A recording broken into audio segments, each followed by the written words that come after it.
The courtroom was cold and sterile, its pale walls reflecting a dull, indifferent light. Amid the formal rows of polished wood and the hum of whispered conversations, a figure sat slouched in the defendant's chair, a man whose presence seemed almost out of place here.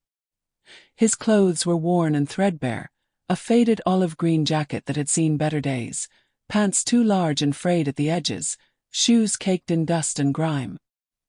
He looked older than his years, a man weathered not just by time but by life itself, as if the weight of invisible scars pulled his shoulders down. His name was Hui Kwong. The judge's gaze briefly flicked toward him, then returned to the paperwork in front of her.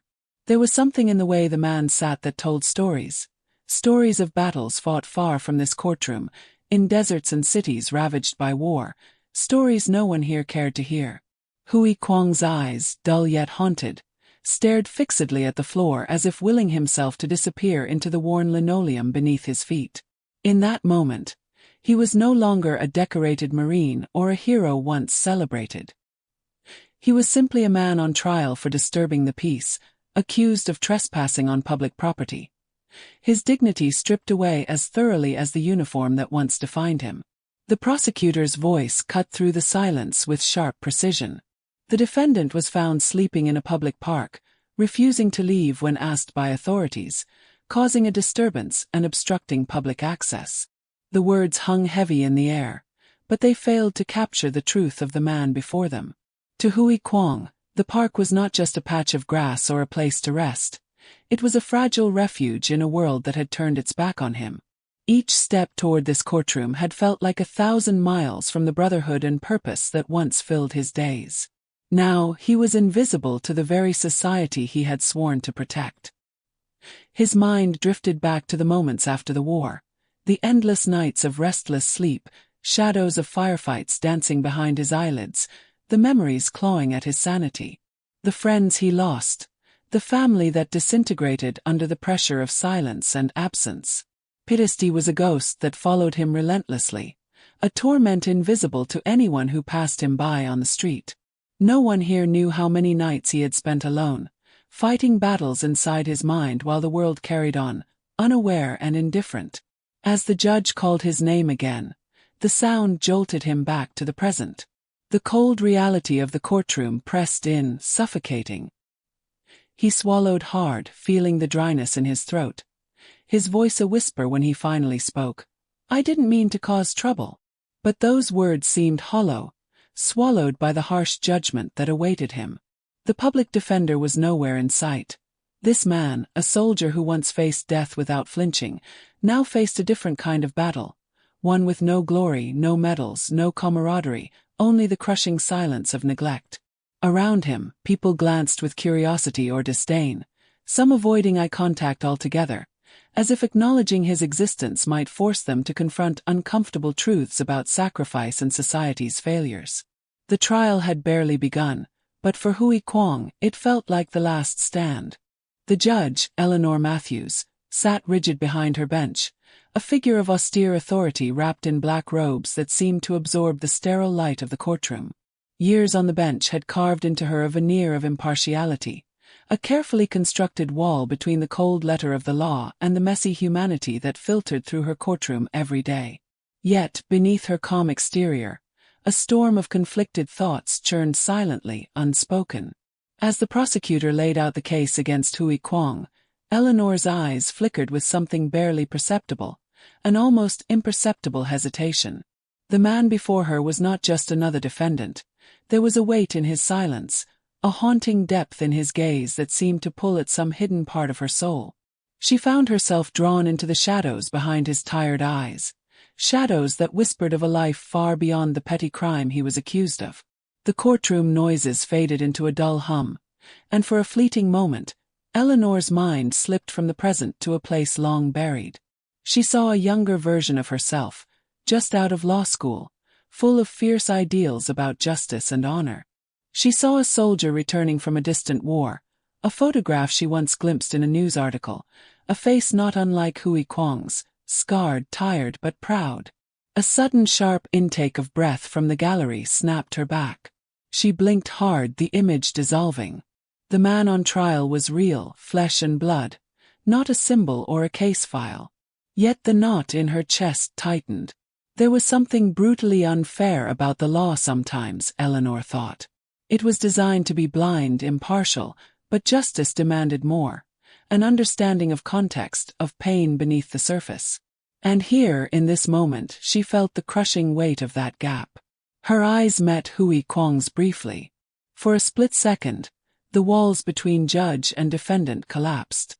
She saw not a criminal, but a man lost to a world that had forgotten him, a veteran abandoned after giving everything. The gavel in her hand felt heavy, almost foreign. The voice she used to call order seemed distant as she wrestled with an unfamiliar question. Was the courtroom the place to deliver punishment or mercy? In that quiet moment, the mask she wore cracked just enough for a flicker of compassion to seep through, a momentary recognition of shared humanity that few would ever glimpse. Her heart clenched as the words hovered on her lips, the power to decide the man's fate heavy in her hands. She realized that behind every case lay stories untold, battles unseen, and that justice was never as simple as law books made it seem. The silence stretched, thick and pregnant, until finally she cleared her throat and spoke, her voice steadier than she felt inside. "Counsel, before we proceed, I would like to hear more about the defendant's circumstances." The room shifted, surprised murmurs spreading like ripples. The prosecutor's confident posture wavered. The defense table remained empty, but Eleanor's gaze never left Hui Kwong. In that instant, the courtroom ceased to be just a place of judgment. It became a fragile bridge between broken lives, a place where understanding might yet find a foothold. The courtroom buzzed quietly, a subtle tension lingering after the judge's unexpected request. In the back, shadows seemed to stretch longer, as if time itself hesitated, waiting. Hui Kwong sat motionless, his eyes hollow, flickering with a fragile hope he dared not voice. His hands, rough and calloused, rested on his knees, trembling ever so slightly, betraying the calm he tried to project. Then, as if summoned by the weight of the moment, she appeared. Her name was Ana Delgado, a public defender known among the city's forgotten as a fierce guardian, a woman whose life was woven from threads of empathy and unyielding resolve. She moved with quiet confidence, not the arrogance of the seasoned legal elite, but the grounded certainty of someone who had seen the world's cruelties and chose to fight them anyway. Her eyes met Hui Kwong's for the briefest instant, and in that gaze, a spark ignited, recognition, understanding, and the unspoken promise that he was no longer alone in this battle. She approached the defense table with purposeful strides, her bag swinging gently by her side, papers and files contained within, ready for the fight ahead. The courtroom seemed to hold its breath as she stood, calm but fierce, speaking clearly and softly, yet with undeniable strength. "Your Honor, I have reviewed Mr. Kwong's case. He is a veteran suffering from PTSD, homeless, and struggling to reintegrate into society. This case is not simply about trespassing. It is about a man failed by the very systems meant to support him." Her words were not mere legal rhetoric, but a narrative that laid bare the deeper wounds beneath the surface. As she spoke, the judge's stern expression softened, the courtroom's atmosphere shifting imperceptibly from cold judgment to fragile empathy. Anna's voice carried the weight of countless nights spent researching, advocating, and battling systemic neglect. She painted a picture of a man trapped in a labyrinth of trauma, with no safety net. His crime, a desperate attempt to find shelter and peace. Hui Kwong felt something stir inside him, a mixture of relief, fear, and cautious hope. For years, his voice had been silenced, drowned beneath layers of shame and neglect. Now, someone was speaking for him, wielding words as both shield and sword. The prosecutor's confident stance faltered slightly, caught off guard by this unexpected turn. The courtroom audience shifted uncomfortably, the familiar narrative of blame and punishment suddenly fractured by a story too complex to dismiss. Anna continued, detailing programs, support systems, and possibilities for rehabilitation instead of punishment. She argued that justice must include mercy, that laws must bend to the human condition rather than crush it. Through it all, Eleanor Matthews watched intently, the judge's internal struggle laid bare to the world. The woman who had once been a young idealist now faced the ultimate test, to wield her authority not just with the letter of the law, but with the beating heart of justice. As Anna's closing words echoed softly through the courtroom, a tentative shift took place. A seed of hope, fragile but real, had been planted. Hui Kwang's eyes glistened, a tear threatening to fall, not from weakness, but from the sudden recognition that his story was finally being told, that someone had seen him beyond the uniform, beyond the mistakes, beyond the silence. In this moment, the courtroom was no longer just a place of trial.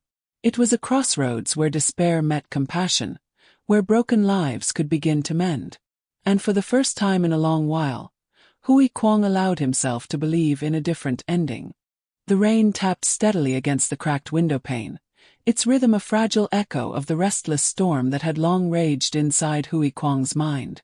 The small room smelled faintly of old paper and cold coffee, a refuge carved out of the ruins of a life half-lived.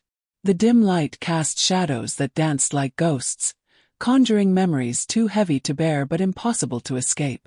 Across from him sat Anna, her expression gentle yet searching, as if she held the key to unlocking a past sealed behind silent walls. She waited patiently, sensing the hesitance, the buried pain that clenched his chest like iron chains. After a long breath, Hui's voice broke the stillness, raw, hesitant, yet charged with years of unsaid words. I didn't always live like this. Once I was different. There was a time when I believed in something greater than survival. I believed in honor. He looked down, the scars on his hands catching the faint light, reminders of battles fought, both outside and within. The war. It took more than I ever thought it would. Not just my body but my soul. When I came home, nothing was the same. My family was gone. My friends. Scattered like leaves in the wind. Anna nodded slowly, encouraging him without pressing. Tell me about her, she said softly.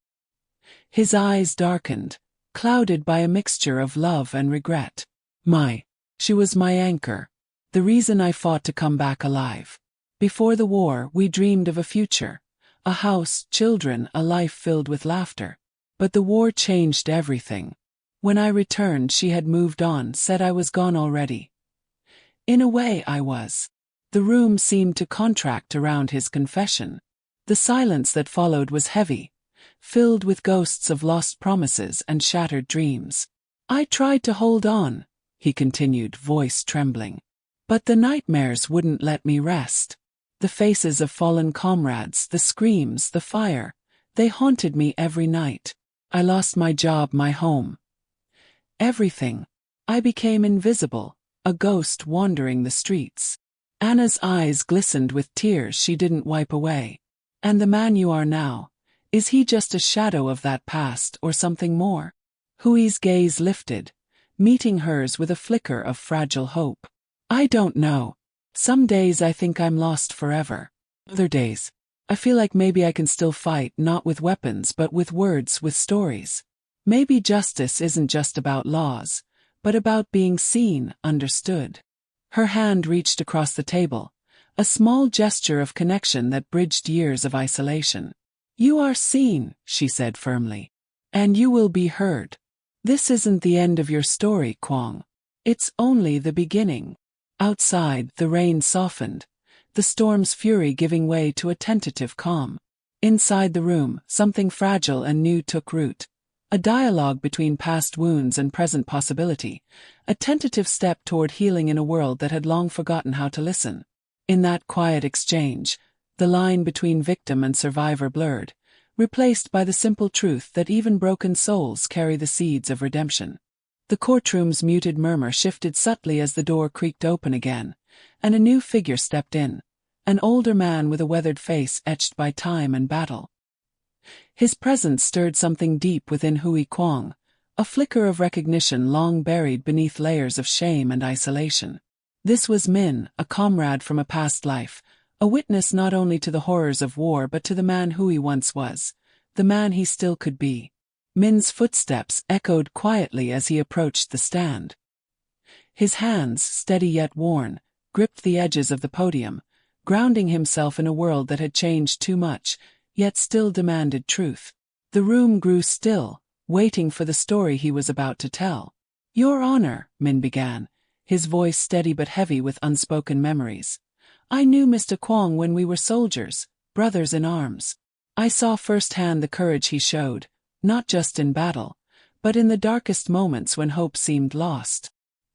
His eyes swept the courtroom, landing briefly on Hui Kwong, whose breath caught in his throat. For a moment, the invisible walls he'd built around himself trembled. "Kwong saved my life," Min continued, voice thick with emotion. "There was a firefight in the mountains. We were pinned down, outnumbered and exhausted. Kwong took charge. Against all odds, he led us out, risking everything for the men beside him. Without him, I wouldn't be here today." The weight of those words settled over the room like a fragile but undeniable truth. The public defender, Anna, nodded quietly, her face softening with validation, while the prosecutor's expression tightened, caught between disbelief and reluctant respect. Min paused, collecting himself before speaking again. "But after the war, everything changed. Kwong came home with wounds no one could see, the battles inside his mind. The same fire that saved us tore him apart. Society failed him and he became invisible. But I remember the man who fought for his brothers, who carried their hopes, and who deserves a chance to reclaim his life." Hui Kwong felt a surge of conflicting emotions: pride, sorrow, gratitude, and a gnawing shame that made his hands clench into fists. The weight of Min's words was a mirror, reflecting a truth he had tried to deny: that beneath the scars and brokenness, he was still a man worthy of dignity. The judge's eyes softened, the courtroom's atmosphere shifting again, this time toward recognition and compassion. It was no longer just a case of trespassing but a reckoning with a man's entire journey, the victories, the losses, and the fight for redemption. As Min stepped down, his presence lingered like a balm, a reminder that even in the darkest chapters, the bonds forged in battle could shine a light strong enough to guide a lost soul home.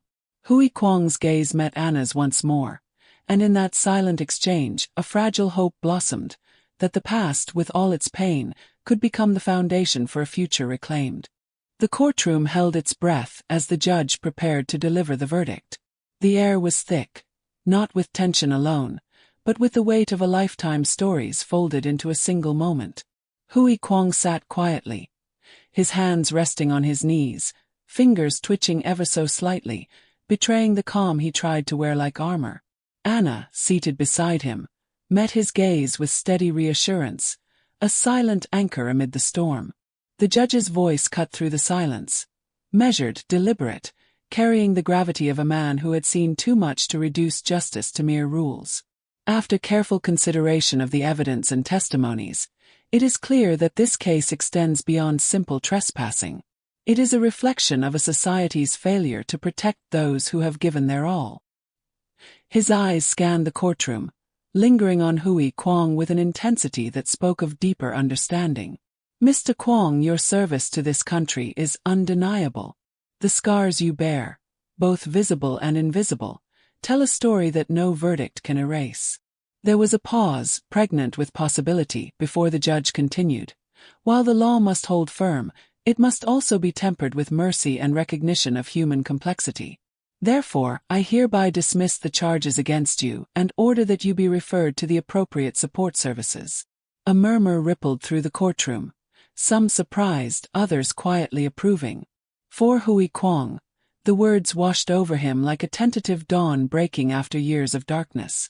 Relief was tangled with disbelief, and beneath it all, a fragile hope took root.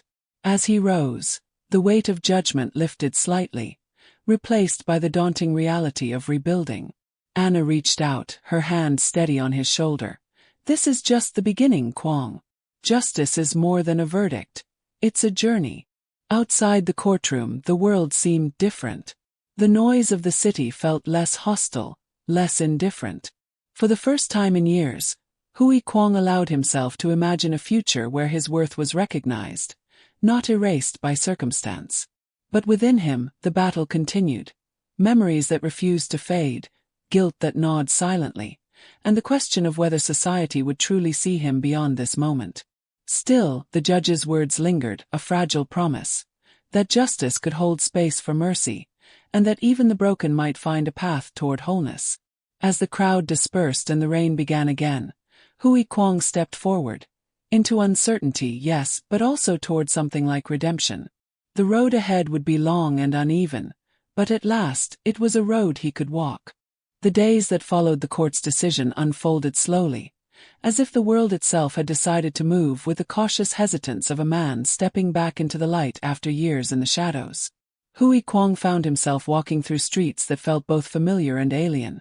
The same cracked sidewalks, the same distant hum of city life, yet beneath everything, a new possibility pulsed quietly, like a tentative heartbeat he wasn't sure he was ready to trust. Inside, the turmoil was no less fierce. The courtroom's mercy had not erased the years of neglect, the fractures in his mind, or the raw edges of loneliness that had become his constant companions. Memories still clawed at him. The screams from the mountains, the faces of comrades lost, the cold nights spent shivering under a thin blanket of hope and desperation. Each step forward was shadowed by the weight of all he had endured, and all he feared he still could not escape. Yet something had shifted. The referral to support services was more than a bureaucratic gesture. It was a fragile lifeline thrown into a sea that had once seemed endless and merciless. The first meeting with the counselor was tentative, words stumbling over years of silence. But in the quiet spaces of those conversations, Hui Kwong began to uncover fragments of himself long buried, a flicker of the man who had once dreamed, hoped, and believed.